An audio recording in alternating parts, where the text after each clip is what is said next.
moved the fences back here in the last 2 years, and I believe it's made a significant difference, particularly in the gaps, because this has been a homer-friendly park, not in this tournament. Strike 3 call, Franzoni. Frozen statue there.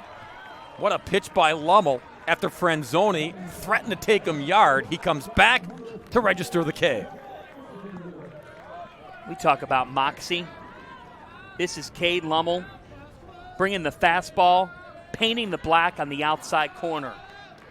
That takes a certain mentality to start a postseason winner-go-home game. Lefty on left. Somebody right here, Bob, looking for that spark. He leads this team with 30 runs batted in. But Lummel got him.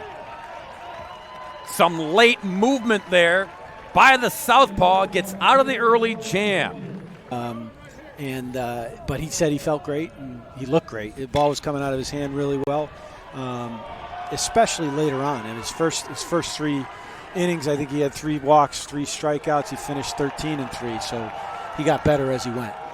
When you go out to the mound in a situation like that, as Webble leads off with a double here for the Jays on the very first pitch, when you go out there, do you use your gut? Do you use instinct? Because kids will try to talk themselves in all the time. Hey, coach, I'm good. But sometimes you have to veto that. You have to override it. So how did you take his pulse? Yeah, I mean, he like I said, the ethos, I think it's still got the same DNA, and we're excited to be in it.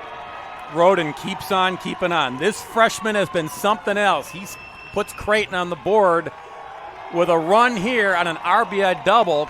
Blue Jays lead it 1-0. Roden continues. How about this kid? I mean, for a freshman? He's a really good player, a really good hitter. I mean, very balanced. He was he's hangs in there just fine today. He was one of their he got good swings off of Ben all day. I mean, I thought Ben came in the dugout on the first hit that he had, and he said 2 days ago that would have been long. In the bottom of the first was the right one against Ethan Bosacker. But they weren't pressing. They were waiting on their pitches. This team has a great sense of discipline at the plate, and that goes back to Ed Service. I think Ed Service is as good as anybody in this conference at keeping a team aware of who they are on the offensive end. Rip to left, and that'll get down and bang off the wall. Gilbert into second with a double.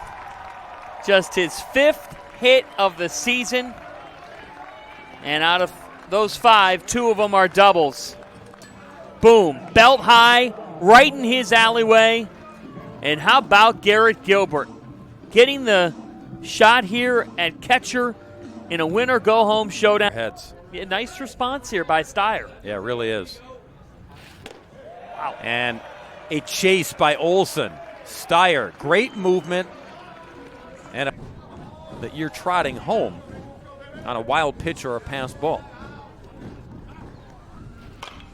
This one, gloved by Roper. Put a cape on him at first. He makes the play to keep this game a 1-run contest. Full extension, John. Walking a tight rope. Dax Roper makes the play of the game to keep it at 1. Playoff baseball, baby. Bosacker, 2-2. Launch to left center. Walker giving chase, going back. It bounces off the wall. Finally a base hit for the Jays. They strike here in the 7th with a Hannafin double. Well, it took a long time.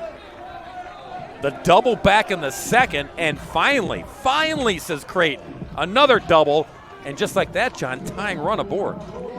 The walk-off hero from